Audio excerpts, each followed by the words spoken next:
നിനക്ക് എന്നെ എന്നും വിളിച്ചൂടെ? നിനക്ക് നന്നായിട്ട് പഠിച്ചൂടെ? നിനക്ക് അവനോട് സംസാരിച്ചൂടെ? ഒരു കാര്യം ഒരാളോട് നമുക്ക് പറയാം, നിനക്ക് ചെയ്തൂടെ? അതെങ്ങനെ നമുക്ക് ഇംഗ്ലീഷിൽ പറയാൻ പറ്റും നോക്കാം. ഇപ്പോൾ ഒരു കാര്യം ചെയ്തൂടെ എന്ന് ചോദിക്കാനായിട്ട് നമ്മൾ കാൺട്ട് യു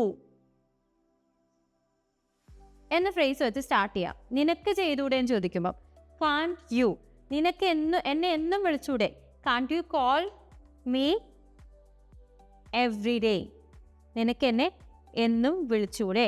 ഇനിയിപ്പോൾ ഇത് നിങ്ങൾക്ക് കുറച്ചുകൂടി എക്സ്പാൻഡ് ചെയ്ത് എഴുതണമെങ്കിൽ can you not call me അങ്ങനെ ആക്കാം. പക്ഷെ അത് കുറച്ചുകൂടി കോംപ്ലിക്കേറ്റഡ്. അപ്പോൾ അതുകൊണ്ട് കാൺട്ട് യു കോൾ മീ എന്ന് ഷോർട്ടാക്കി പറയുന്നതാണ് രസം.